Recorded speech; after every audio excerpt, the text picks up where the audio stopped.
Yeah, I wanted to look at something that like is actually kind of upsetting to me, but nonetheless, it is important.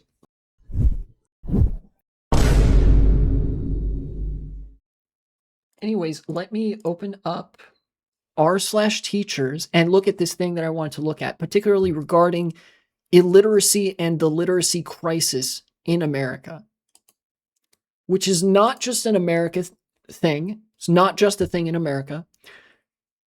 It is happening elsewhere, but characteristic of a number of socioeconomic crises that face the world. America seems to get it way worse because our economy is fake and gay.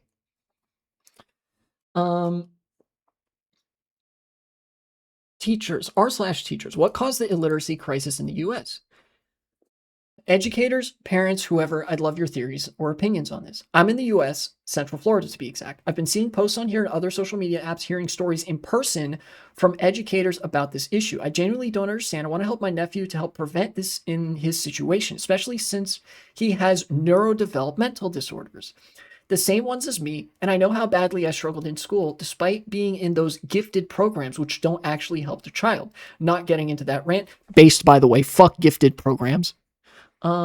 That's a whole other post. I don't want him falling behind, getting burnt out or anything.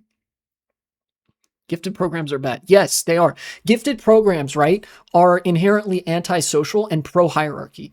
If a kid is really smart and aces all the class material, let them ace the class material.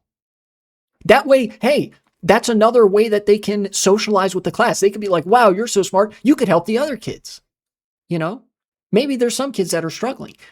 Kid that's really smart and excels and is like breezing through all the material. You understand this well enough. Why don't you go help that kid that's having a harder time, right? The reason that gifted programs exist is to separate the kids who have resources from the kids that don't. There's not always a perfect overlap between kids that are smart enough to be in the gifted program and kids that are like wealthy and part of like upper middle class or wealthy, or like owning class adjacent kind of families. But the overlap is strong enough for it to be a measure of economic segregation, right?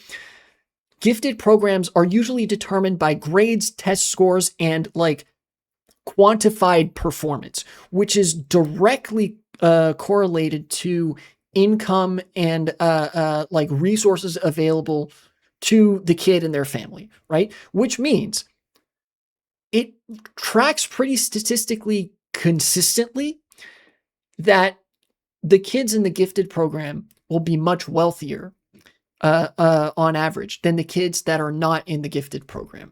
And the reason for that existing is to perpetuate that divide, to ensure that the wealthy kids are afforded proper educational resources and taken through the education system in a way that guarantees that they will be able to run the system when they become integrated into the upper class. And so that the kids outside of the gifted program are not afforded those same resources and are almost guaranteed to be part of the working class. You know? We don't have a gifted program, but we have special ed, and putting a highly neurotic and smart autistic kid next to a kid with Down syndrome is an explosion recipe. That's true. Special ed programs and special needs programs are also like a can of worms, but I feel like there's more justification for programs like that to exist.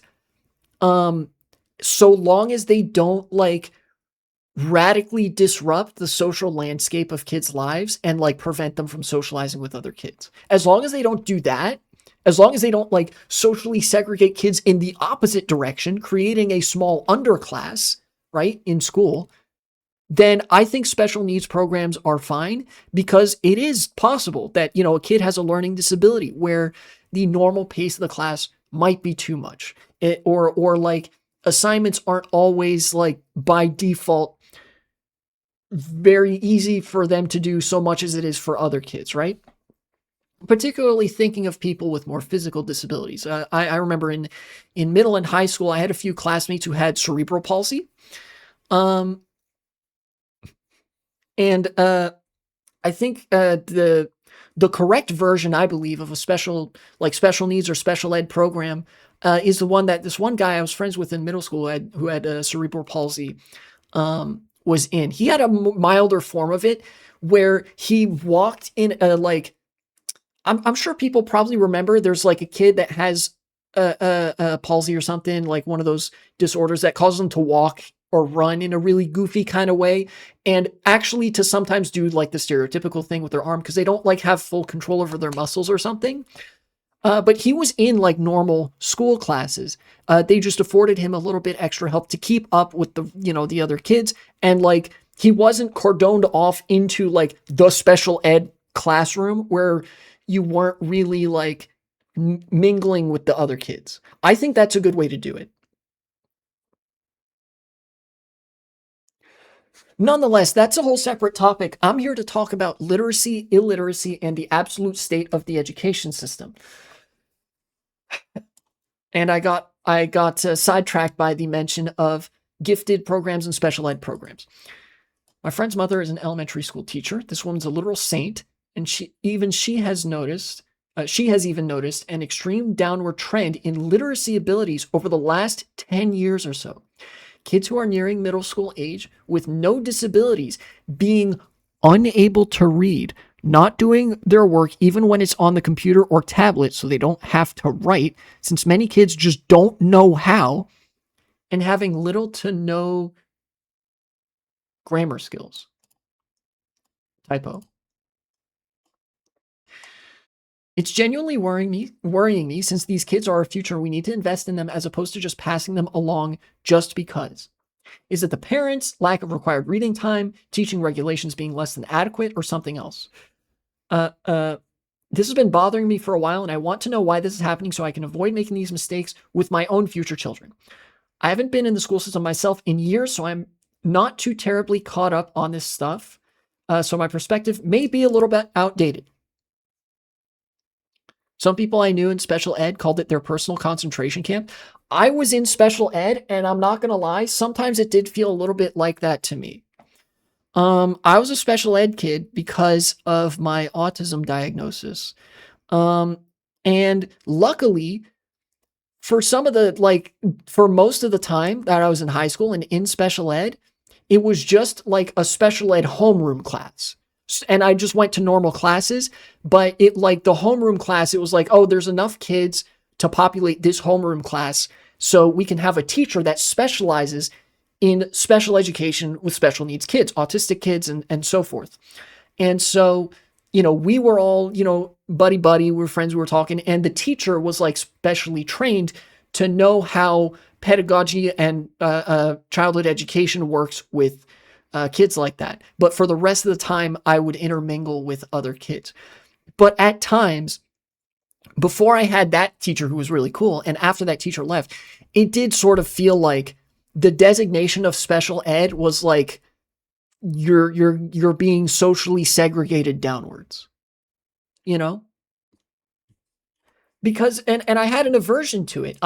For the longest time, I had a massive chip on my shoulder about invoking like this special education plan. There was like a packet that outlined like rights and protections that I had as a student that like, oh yeah, since you have maybe some extra trouble with homework or with taking tests, you could be afforded extra time if you want. You can go to the teacher, ask for some extra time as long as you're trying to do the assignment. Yeah, it basically felt like the designation of Untermensch.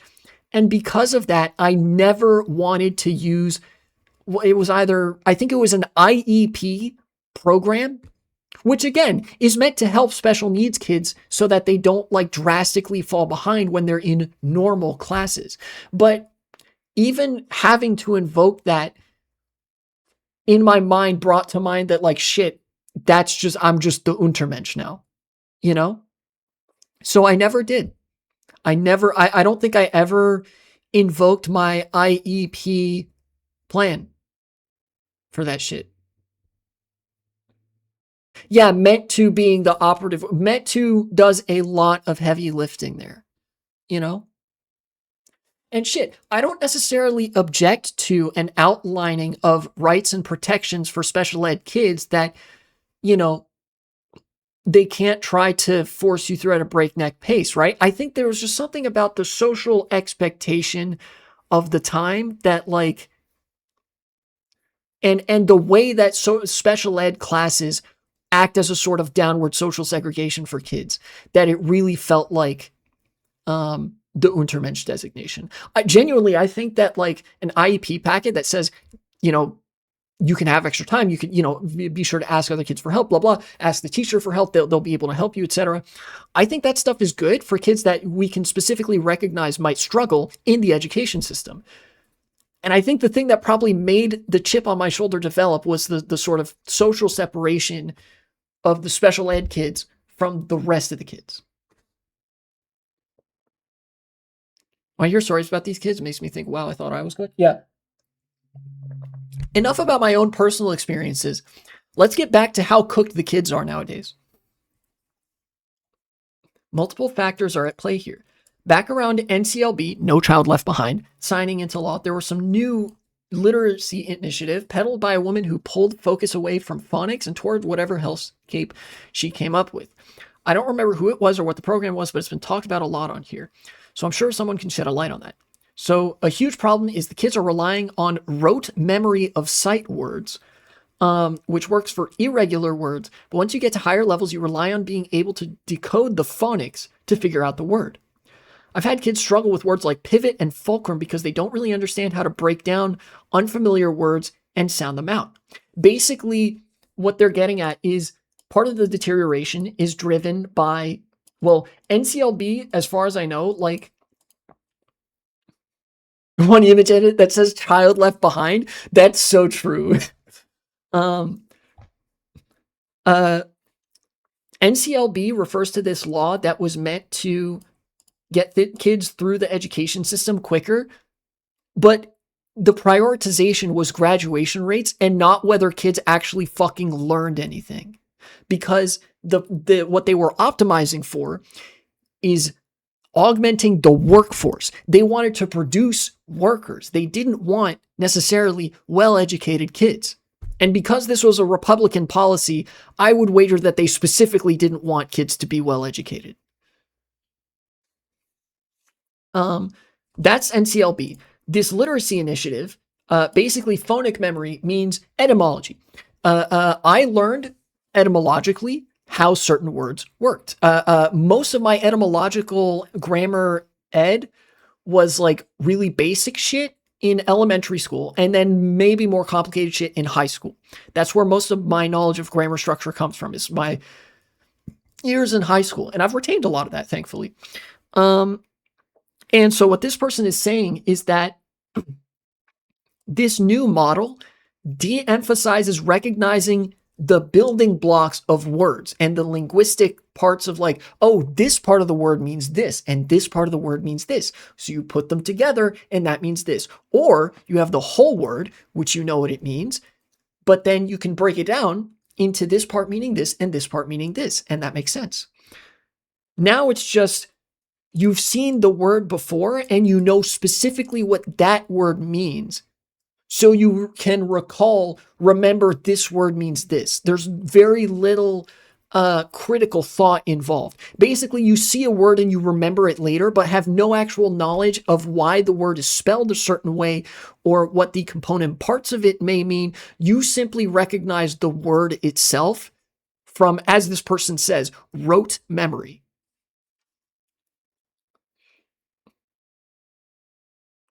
That's how I was taught, sadly.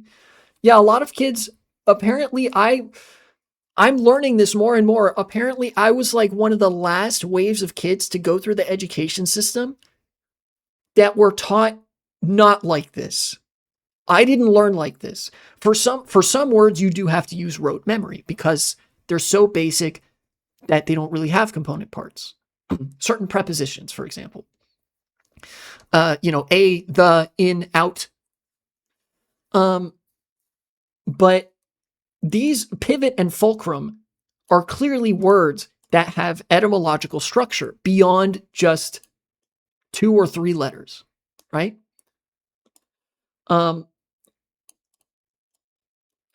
I'm not as familiar with the etymological structure of the word fulcrum, but pivot, I recognize from certain other words. Um, it's been long enough that I couldn't tell you what it meant, but I know what to look for and how to look that up. A lot of kids are not even being taught this concept that words can be composed of building blocks that are used in other words and that have common meanings. That's just number one. Number two that they mention, parents aren't as involved for various reasons. They might even be well-intentioned, but they aren't reading to their kids as much and aren't encouraging it either. Books have been replaced by YouTube and TikTok. Bam. That's the big one. Kids are not reading anymore. Parents are not reading anymore. They're not reading to their kids. They're not teaching their kids how to read.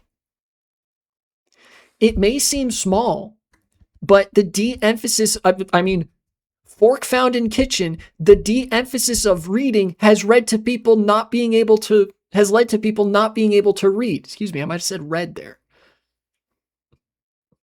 I remember when I was going in kindergarten, which is the class right before first grade, right? In K-12 education.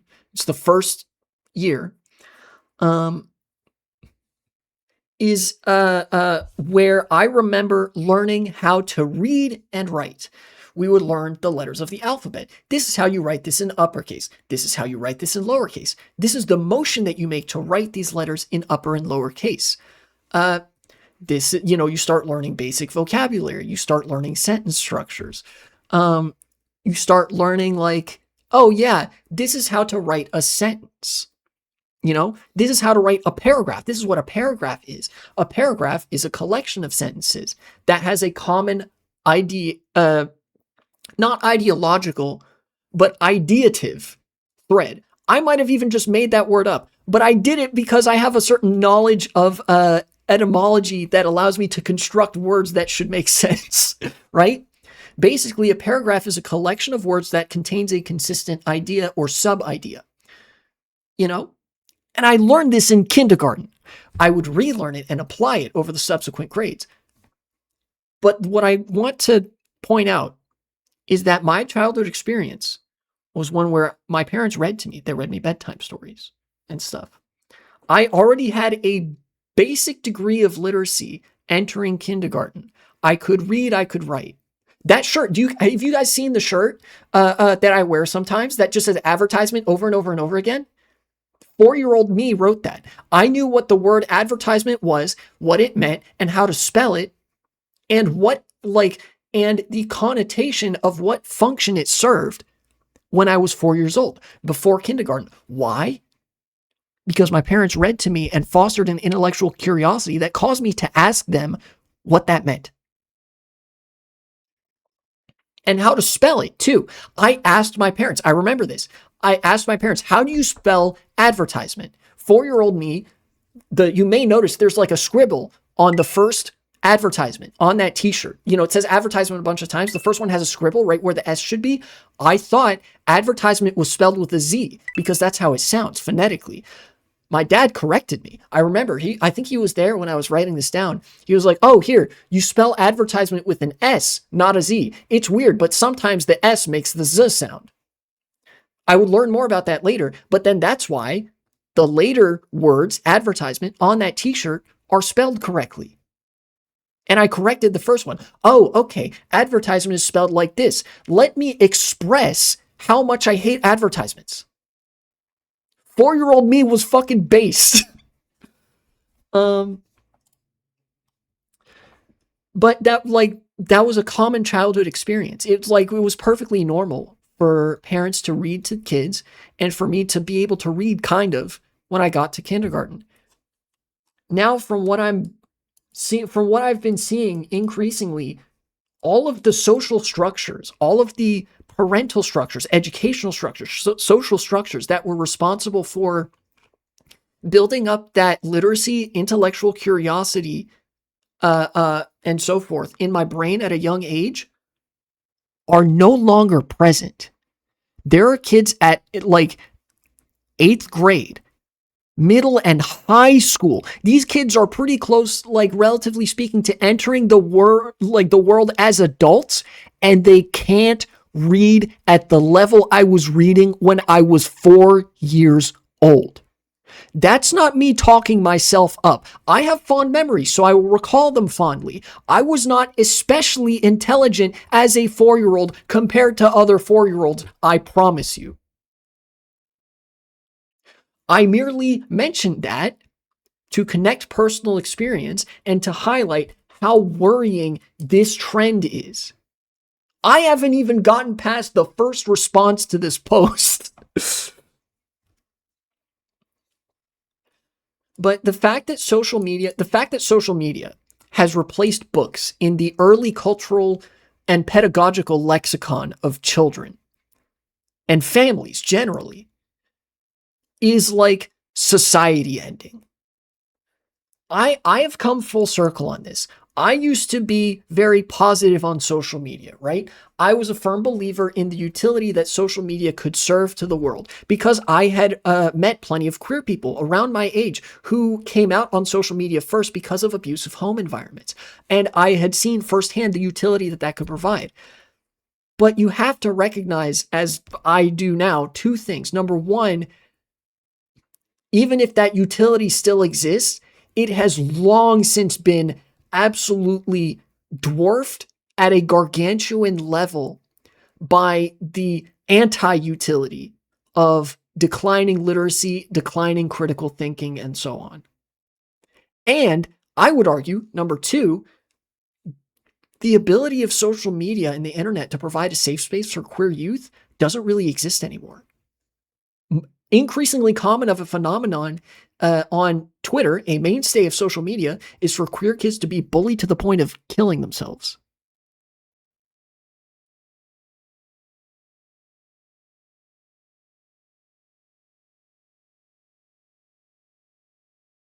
Billions must read and write poetry and understand it. True.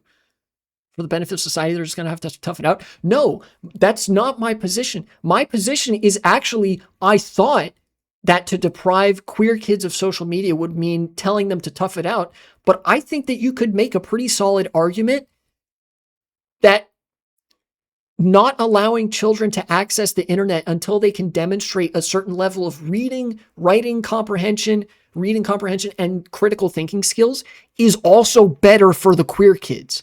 Like, will lead to less harm directly in the short term and indirectly in the long term for queer kids. Like, it's just bad on all fronts, I think, now.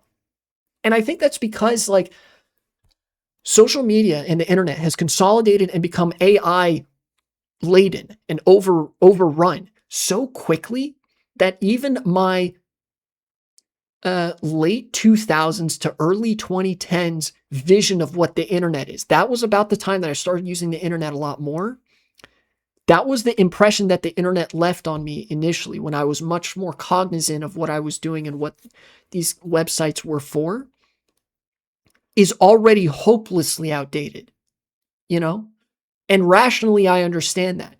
But my earlier takes on this subject several years ago were motivated by a 2010s and early 21st century understanding of what the internet was and how it related to society. We're a bit deeper into the 21st century, and the internet has been sufficiently overridden in whatever social, like positive social function it served. I don't think that's the case anymore. Legitimately, I think that institutions of lawmaking would be justified in just banning the internet from being used by anybody under the age of 15, say. Is that kind of arbitrary? Sure. But it is so thoroughly detrimental to education, especially to have the internet present in the classroom. I think at the very least, the internet should not be easily accessible when you are at school. School should be a place of learning.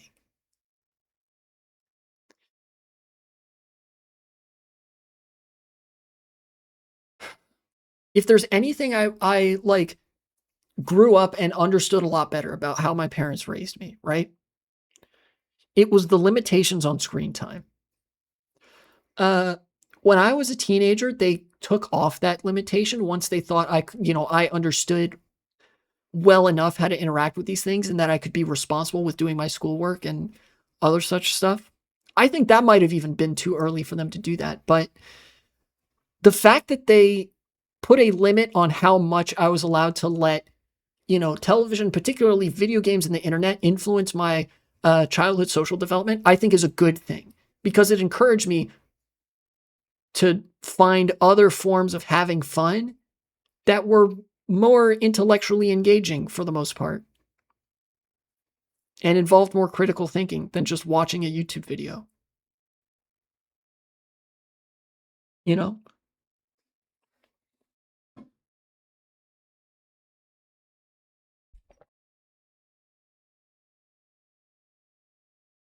On a side note, the literacy issue is also a problem in math. This is what's known as numeracy. Literacy refers to the ability to read literature, words being written. And numeracy refers to your ability to read numbers, mathematical things. You know, my numeracy is much weaker than my literacy. I make jokes about this plenty, but I do still have numeracy skills. This person says, continues here, my mom teaches middle school math and their curriculum does not allow for teaching algorithms. They focus so much on number theory and why things work that they don't teach kids the quick mental math tricks. She sneaks them in at the end of her official lessons, and she saw significant growth just by reintroducing algorithmic math, the tricks like moving decimal points when moving through metric conversions, for example.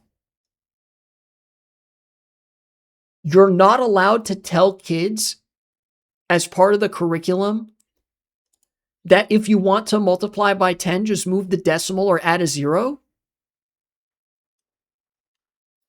Every sentence I read, it gets more cooked. They're trying to make people stupid on purpose. Yes, they are. That's the purpose of No Child Left Behind. So that increasingly getting an education in a public school does not guarantee that you actually learn. Yes, you heard that right. Number theory, why things work, they don't actually teach kids the mental math tricks. That's like these mental math tricks are not part of the curriculum in, I don't know if America broadly is a fair characterization, but certainly in this school district, in various school districts, they are moving away from mental, like mathematical shorthands and things that can allow kids to, yeah. Her curriculum also gives math instruction and practice using only word problems. So not only can they not do mental math, they can't read or understand the questions. Oh no, especially if the student is EL. I don't know what EL stands for, but okay. Lucy Calkins, that's the witch's name. Oh, that's the lady that came up with this system of don't learn how words work anymore. Just learn this word means this, and there's no further logic behind it. We need to firebomb the USA. Europe is also suffering from this. You guys don't get away scot-free from this. YouTube and TikTok also exist in Europe. The decline in literacy and numeracy is also being observed in Europe for the same reasons. It's not as bad as America, but you guys aren't escaping this. If we firebomb America, Europe is next. What we need to do actually is firebomb YouTube and TikTok headquarters. Don't actually, that is a joke in Minecraft, in Roblox, don't. That is a joke, YouTube and Twitch. I do not condone such things that could result in you running afoul of the law in such a way. Thank you. Don't nuke my channel, please. Let's see if anybody else provided experience.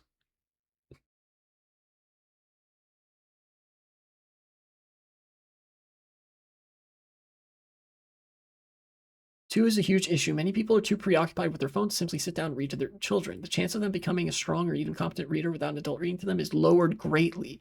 Read to your kid every night. You'll be glad you did. Yes. Part of it is that direct instruction of phonics has fallen to the wayside. Somebody else mentions phonics, that like kids are no longer learning the etymological building blocks of words. They're just learning the word itself. Condone is such a weird word. You think it mean condemnation? Well, condone is the opposite of condemn, right? Condone, the suffix is don. And then condemn, the suffix is dem. In fact, it's the same. Condemnation is a translation of condamnation in French. It comes from that word. Damn and condemn are the same root word. You see what I'm doing? I'm using phonics, the shit that kids are not being taught anymore. So to condemn something is to say to damn it. Done is not don't? No, it is not. Don't is a contraction, which means do not. Do is a conjugate of the verb to do. Faire in French. So don't is actually spelled like this. D-O-N apostrophe T, because the N apostrophe T is a contraction of the word not.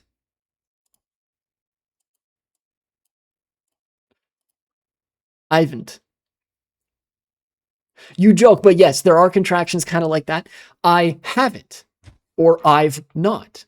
Technically, I'vent isn't a like real one, but it's a fun joke to do. That's an interesting fun fact. That's not a fun fact. I learned that in kindergarten. If that's like, oh wow, interesting fun fact, I have bad news for you. I might have to hold your hand as I tell you this. Or maybe not, because the education system failed me in various ways too. I don't think it's that much of a stretch to say the education system has failed you as well, because it's failed everybody.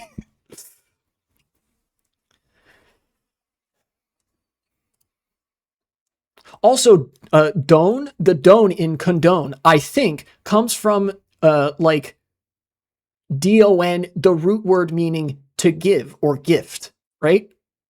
Because that's also, I think, pretty similar to the Latin or French root word. And the verb donner in French means to give or to gift. So condone is to like give leeway, like to say, yes, that's okay. And to condemn is to take leeway, to forbid something, to say, damn you for doing that. You know, out of the question, right?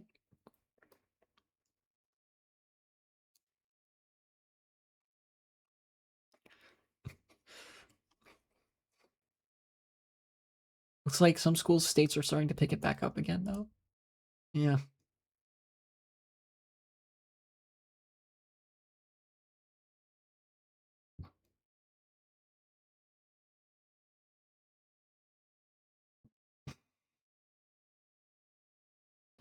Some states are fighting this, thankfully. New York is aiming to bring phonics back up. That's good.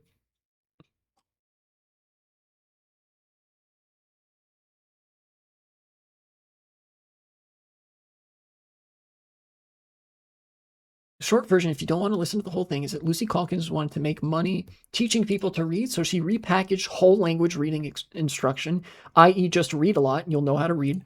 That's not how this makes sense. Or that's not how that works. Reading a lot does help your ability to read, but you have to have a foundation and intellectual curiosity and drive to learn what things you don't know mean in order to make that work. And something that can be done wholesale in schools, which means without doing anything else. And which could entirely, well, okay, there we go. And they specify, and which could entirely replace phonics instruction. She was very effective at selling this idea. So from about 15 to 20 years ago until maybe about 2 or 3 years ago, schools deprioritized good reading instruction in favor of popular reading instruction so they could look like they were being competitive. Lucy Calkins made a bunch of money and a generation never learned how to read. There's a special place in hell for Lucy Calkins. Being competitive. I wonder what economic system could motivate schools as social institutions to need to play to competition as a concept in an economy of scale. I wonder what system could be based around economic competition that could have schools doing the trendy thing instead of the thing that nets the best educational outcomes in order to secure funding as part of a competition. I'm struggling. Right on the tip of my tongue. I can't place this, this economic system that's centered around competition. You get me. I do want to point out too, the only reason that reading will help you learn how to read is if you have a foundation of phonics instruction and an intellectual hunger for knowledge, right? You'll only you wouldn't be able to learn through reading if you couldn't already identify a thing that you don't know, right? You have to have some level of literacy to go in, read something, be like, there's a thing I don't know. Let me look that up. What does that mean? Right?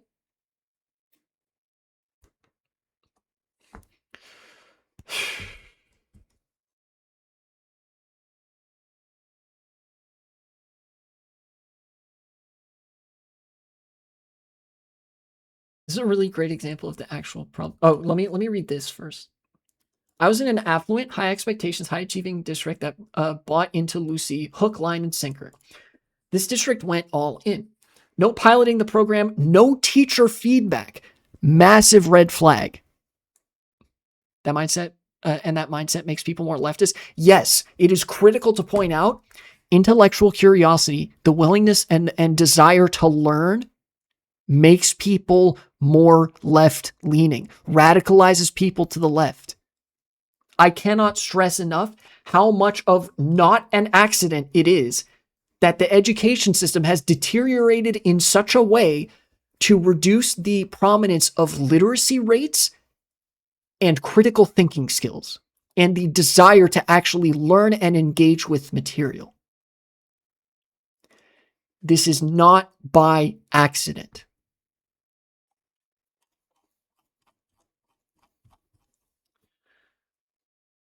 No piloting the program, no teacher feedback. The superintendent, who had 5 years experience as a high school math teacher before becoming a superintendent of a K-8 district, spent tens of thousands of dollars sending people to the teacher's college, buying curriculum, forcing it on everyone. It was a shit show. I've heard that the students are now struggling and teacher turnover is a big problem. This is a hallmark of a struggling school. Teacher turnover and obviously the kids struggling to make good grades, but yeah. This is a really great example of the actual problem. There is no magic bullet. There's no single program that appropriately teaches any skill set, especially one as complicated as reading. We have stratified our educational structures. There are 3 major byproducts of that. There's a moat of both time and space between district leadership and classroom experience. So leadership is unaware of the nuance of teaching in the modern environment and do not have a boots on the ground understanding of what they're expecting teachers to do. This is literally I cannot make up how much this is an argument in favor of socialism and schools should be run by the teachers and fucking cut out the consultant private sector administrative bullshit. This is I couldn't write a better argument if I sat down with the explicit purpose of doing so. But this is just dollars that could and should be paid to train teachers directly, develop and broaden their expertise are being spent on big box programs and additional district administrators who do not care about student growth, but that the line that they're in charge of goes up. Again, I try not to be radicalized into socialism challenge, difficulty impossible. Assuming, of course, you know how to read and have reading comprehension. Teachers become infantile and, they add, Teachers become infantilized because they don't have direct access to training materials, aren't in a position to use their expertise without sometimes pedantic oversight from someone who has a moat of time and space between them and the classroom, and who does not know the nuance of teachers under their own regime. So the new guy thinks he's buying a magic bullet for the district, and that he needs to ensure 100% compliance with this program to ensure that he gets value out of the program, and that the numbers on the board, that the numbers the board want to see all go up. He blames the numbers going down on noncompliance, and he views pushback as laziness. They just don't want to learn this new awesome thing to help their kids. The culture dies, the teachers with strong expertise leave, and the board hires a new guy behind a different moat to fix it.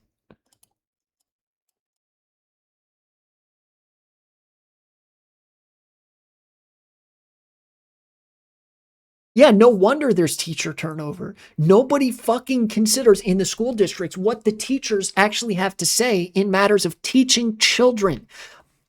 I don't know whether it's the same in Europe, but the decisions made for the direction of pedagogy at public schools in America are at no point made by the teachers. You saw in me reading this, sometimes teachers don't even get to provide comment or feedback on things that they are now forced to do. It is run by administrators and politicians. School board members are elected.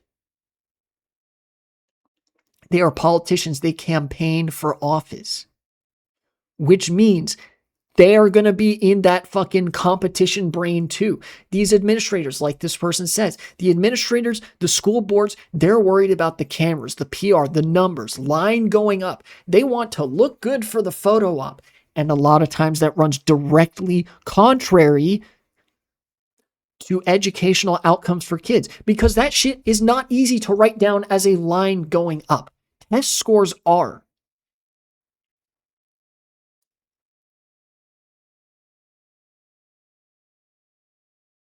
How much you want to bet they're doing this because of the blue wave that happened in the past? Buddy, it extends way beyond that. It extends so far beyond that. This, I don't know, you might remember that I've talked about public education as a concept on the stream before. The fight against education started at the same time as public education itself. In, I think, 1834, there is a little law signed in, there was a bill signed into law called the Education Act, or the Public Education Act, or something like that, which established that a department must be set up and funding allocated for public schools, schools that children can attend free of out-of-pocket cost. It would be funded by their communities and by the state. And for that, for that taxation, for that funding, kids could attend school, learn to read and write, and do mathematics for free. Conservatives in America were unilaterally opposed to this because, and they said this outright, it would enable low income, it would enable very poor, destitute, and black kids to learn to read and write. They wanted to keep education in the purview of the church and out of the purview of the public sector, because that way they could gatekeep whoever they wanted out of education. It was a much easier way to maintain a ruling and subservient class. It was literally at the time illegal in many states for slaves to learn how to read. Ever since then, it has always been like this. Conservatives have always hated public education. The business magnates, the people who want to be dominant and lord over something or someone, have always been at their core anti-education, no matter how much lip service they pay to it, no matter how much they recognize its importance, no matter how much they may think they support it. They will always be incentivized to act against public education. And education as a concept, critical thinking and reading, literacy, numeracy as a concept.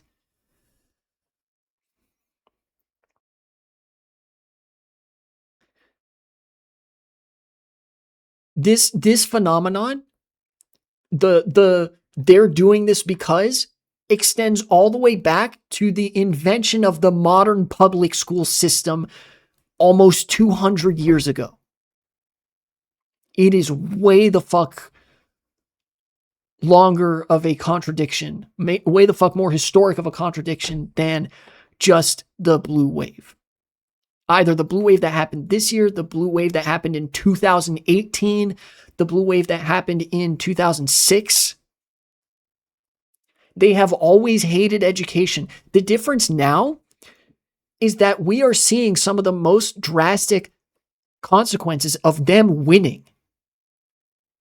Instead of getting rid of the school system, they realized they could merely infiltrate it, gradually siphon resources from it, whether it be in the form of administrators and contractors and people in the private sector, taking resources away from what would otherwise be the education of students and the ability of teachers to provide education for those students, or whether it be private schools, charter schools, who have successfully lobbied for less money to go to public schools at all, and for more money to be put into school voucher programs, whereby a private school can receive public money that would otherwise go to public schools. They infiltrated it, and that made them more successful in destroying education than any attack from outside could have ever dreamed of. Inshallah, we must dethrone capitalist system. Inshallah. Inshallah, habibti.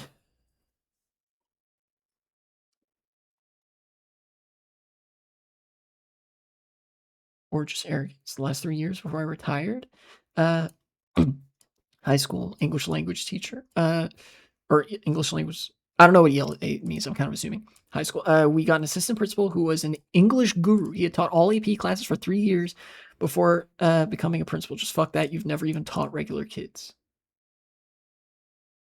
You should become internalized. Not to mention when teachers are given a curriculum that has line for line what a teacher should say to her class for the whole lesson. There are some curriculums like this. I remember some of the early signs of this rot were present in my high school experience. In high school, when I was, I think, you know what, that's, oh God. Yeah, I think we've seen enough. I want to go over one last thing. When I was in high school, I developed my political views. I was radicalized more or less. So I've been a socialist ever since I was in high school. I was a pretty stupid socialist, but a socialist nonetheless, who understood that capitalism as a system does a lot of things that can't be sustained long term and creates a lot of suffering, right? Literally, I was exposed to this by reading the Communist Manifesto. I was like, wait, this guy's kind of cooking. And I read some more stuff. So it goes. In one of my history classes, there was, I think, some kind of controversy with one of my history teachers. Really cool guy. And I was sad to see him go because he was a really great history teacher. He inspired me to really like that history class. And people enjoyed his class. People enjoyed learning history because of it. He was replaced by another teacher. And she was still, I would gauge a pretty competent teacher in her own right, but nowhere near as charismatic or inspiring of the kind of hunger for knowledge that the previous teacher was, right? And this was an American history course, and it covered the full scope of American history. It was Virginia, U.S. history, because I went to school in Virginia. It covered the full scope of Virginia, U.S. history from the colonial days up to the modern day, which means that you start actually running into this problem with history classes where you're actually supposed to not express a political preference in teaching history, which gets very difficult when you get to the 20th century.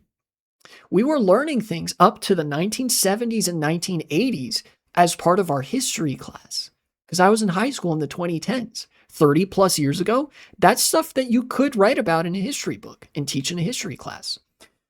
History starts to overlap with politics. We get to the Cold War, the Vietnam War, and the teacher says, okay, we're going to learn what socialism and communism are. And they say, Communism is when the government owns stuff. And when the government owns everything, that's socialism. And you don't get to own anything. And socialism is the more extreme version of communism. I am paraphrasing, but these are the exact points that she made. I actually had to ask her, like, can I talk to you outside? And ask her, like, yeah, could you not say that that's what socialism and communism is? Because that's not what they are. And she was like, what? Why? I said, I'm a socialist. Socialism and communism are not just when the government owns everything. And if we're doing the which one is a more extreme version or whatever, first it's socialism, then you move into communism over time, right? You have to have a master's degree in teaching to become a certified teacher. And I was just a teenager who had recently read the Communist Manifesto, which is not a long or particularly difficult read. I have no doubt that the curriculum had that written down, that that was part of the curriculum.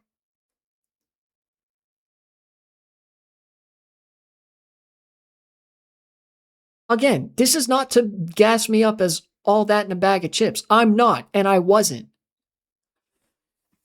But Jesus Christ, this is me being able to personally attest to the curriculums telling teachers to say some shit, you know, to the kids. But definitely not to like teach them certain things. I don't remember a whole lot of what I learned after that teacher left. I still do remember a good amount of what I learned when that teacher was there. Shout outs to this guy. In Virginia U.S. history, he had a way of getting us to remember historical events that would otherwise sound really boring. For example, in a lot of American history textbooks, there are a lot of religious movements and micro-movements that will be referred to as the something Great Awakening, right? The Great Awakening. Basically, it's like, these various phases and points in history where you can identify American Protestantism and different kinds of American Protestantism becoming more fleshed out and distinct from other forms of Christianity, both in the New World, because, a lot of Catholics lived in the Spanish colonies and former colonies and whatnot, and Protestantism and Christianity in Europe, And you know what? He said, I guarantee this was like part of what got him in trouble. He called it the Great Wake Yo Ass Uppening. And everybody fucking flipped a shit laughing the first time he said that. And there were like 2 or 3 of these phenomena that were referred to as the Great Awakening. You have the first, second, and third Great Awakenings, right? These religious movements. And he referred to them as the first, second, and third Great Wake Yo Ass Uppenings. And I remembered that. And I remembered partially what these religious movements were. I remembered one of them involved the temperance movement. And I remembered that because I loved learning and this guy loved teaching. Who knew that teaching people would be easier if you have a personality? Yeah. It was great. It was awesome. And it became a running joke that each time, because like religious movements in America became more and more insular, it became a running joke that each time he mentioned the Great Wake Yo Ass Uppening, it'd be a bigger number.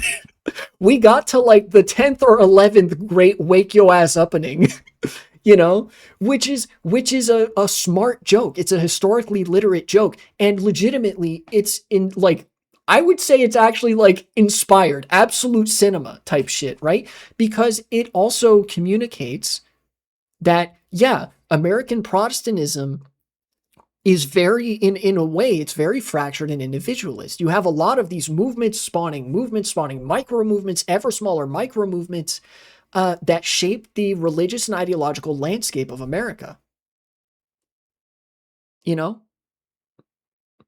And that was all, I guarantee 100% him going off script.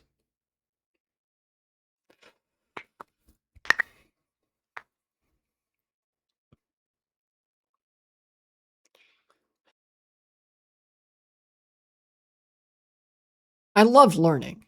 This is why I care about this so much. I care about this a lot. Um, Funnily enough, that experience in high school and that baseline education of why of like the introduction to how weird American Christianity is actually made me really interested to watch creators like Knowing Better. I watched Knowing Better, and I actually recognized some of these things from my high school history class because I learned about them from the first or second Great Wake Yo Ass Uppening. Um, you know, I think we even learned about the Seventh Day Adventist by name, which was pretty goofy for like high school. I love learning. I have a video about this on my channel where I fucking crash out at an AI written study and explain why that's bad, but also explain how I remember so much stuff that I learned because I love learning. And I write shit, I read shit, I look up shit that I don't understand when I come across it because I want to understand. You know, I like to think that I have pretty good critical thinking skills. Yeah, it wouldn't take that much effort to make these entertaining skits, like, you know, to make entertainment out of educational shit, right? But a key component of that, I would not have learned anything if I couldn't read, if I couldn't write. And the fact of the matter is, there is a literacy crisis in America right now. This is a subreddit for teachers. And as sad as like the internet is in such a sad state, I'm inclined to believe that Reddit at this point is a more credible source of information than not, especially because news outlets being owned by the same contractor interests and like subject to the same political pressures as a lot of the school boards that are making these horridly alienating decisions that harm teachers and students alike, they have incentives to never talk about this. You know, social media and the internet in its hyper capitalist form, where everything is about advertising, everything is about the maximal spread possible of lights and colors, catering to the shortest possible attention span because they are seeking to colonize your brain and capture more and more of your attention as market share. Yeah, it is like this is designed to destroy the education system, and it has now infiltrated the education system through corporate partnerships, through contracts, through these administrators that are molded by political pressures and delusions of grandeur and an ego that is deeply intertwined with like these corporate big shot kind of identities that kind of reject intelligence and education as a concept implicitly.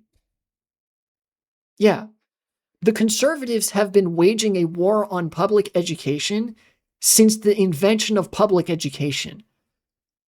They would not, I don't think they would have succeeded were it not for social media and the kind of telecommunications capture that a privatized internet has afforded them. We gotta read. You gotta read. You gotta read. Take notes. I I remember really not liking classes that assigned a lot of homework. And I will maintain that there was a good reason for that because a lot of the homework wasn't particularly good at helping me learn. I don't think. Most of the things I remember about school are in-class experiences that were so interesting that they stuck with me for a long time. But I'm about to sound like one of those teachers, though I might not want to. Do your damn homework. Read a book. Learn something. Not by watching a YouTube video, not by going on social media. I think we can all recognize that the internet is composed of a lot of brain rot. Even very internet-addled people will recognize this. Read a book. Find a good book to read. Find a difficult book to read. This is like, I don't mean to judge anybody here. I want you to find a book that is difficult, and I want you to read it because it is difficult, and I want you to slog through it even if it takes a long time because you'll learn something. And you'll develop your critical thinking skills.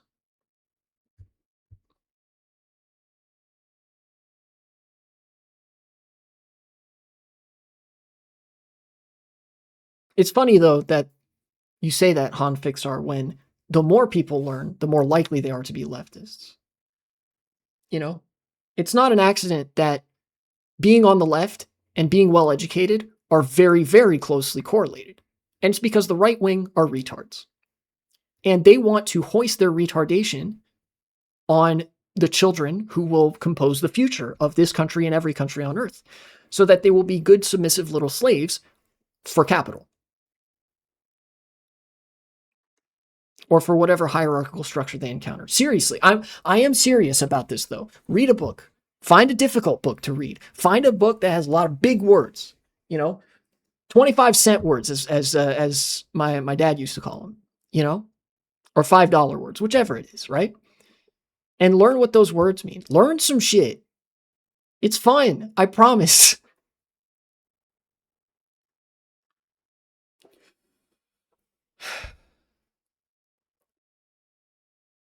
Nonetheless, sounds like a lot of Googling words? Yes, and it will be. How do you think I learned French? I read the French news article, like the French news journal, every day with the explicit intention to find things that I don't understand, to look them up and learn them. Because I want to learn. I love learning. What I'm telling you to do is read something that's going to require you to Google a lot of words.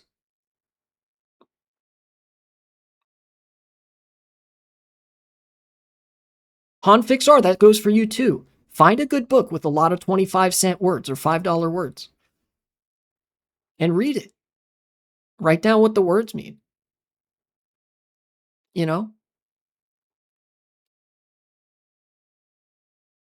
I can't fix this. Most of us probably, even combined, can't fix this.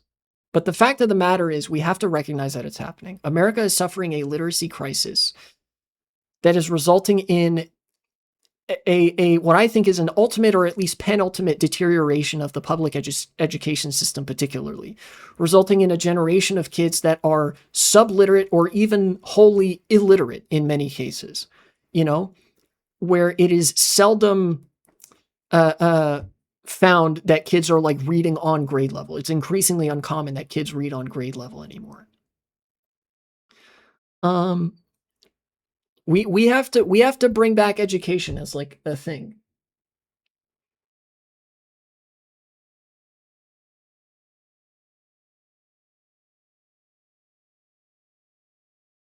But apart from that though, I don't really know how to end the segment.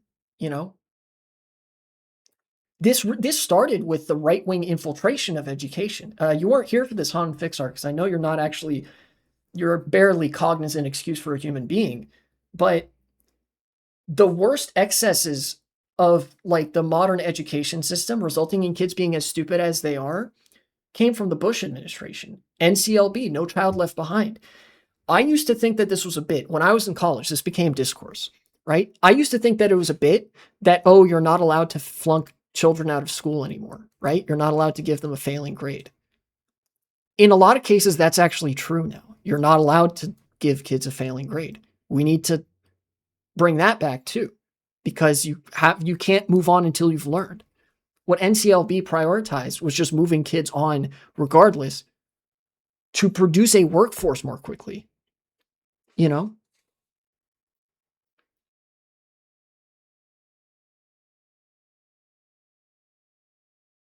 I used to think it was a bit, but it's unfortunately not. Like I mentioned at the very beginning of this segment, I was introduced to this issue with like a very late 2000s to early 2010s impression and understanding of what the internet was, where it had already advanced to a much more consolidated, much more privatized, much more paywalled, much more brain rotted and advertisement centric state,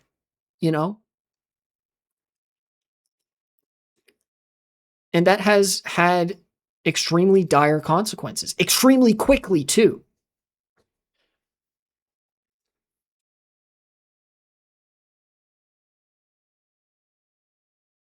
I don't know.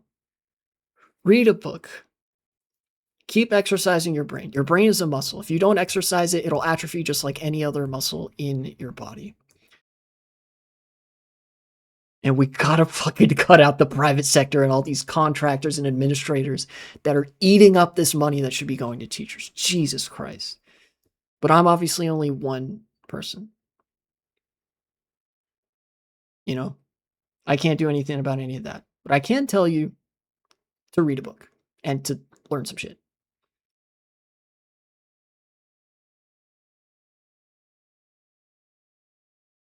Us idiotic rightoids feel charter schools and free market would be a far greater use and efficiency of resources. Yeah, that's exactly part of the infiltration of the public education system that I described. Charter schools and private schools exist in juxtaposition to public schools to serve as an economic measure of segregation, to filter the wealthy kids into a different education system so that they can more easily attain positions of power, whereas public schools kind of languish. And to complement this, charter schools were invented, whereby private schools could benefit from public money. You understand, if charter schools were not part of the picture, it was just private and public schools, right? Then the private schools would be entirely privately funded, and the public schools would be entirely publicly funded. But as it is, all of the money that is meant to go towards education, public money, doesn't go to public education. Some of it goes to charter schools, and that's by design. It's no coincidence that conservatives consistently advocate for the shrinking of public schools' budgets, or at least not to expand them, and advocate for more outsourcing of things to the private sector. It is explicitly to deprive resources from public education. That's the entire reason that charter schools exist. And teachers' unions are unfortunately pretty toothless to stop any of this. Most of this phenomenon has been met with mounting horror from teachers, that they are basically powerless to stop this in the face of administrators, school board members, and contractors who have way deeper pockets and connections and can simply bulldog over them without even giving them the opportunity to so much as give feedback. So once again, barely cognizant human being shit, but worth addressing because like it's such a good encapsulation of the issue that everything that conservatives can even pretend to positively aspire towards destroys the social contract.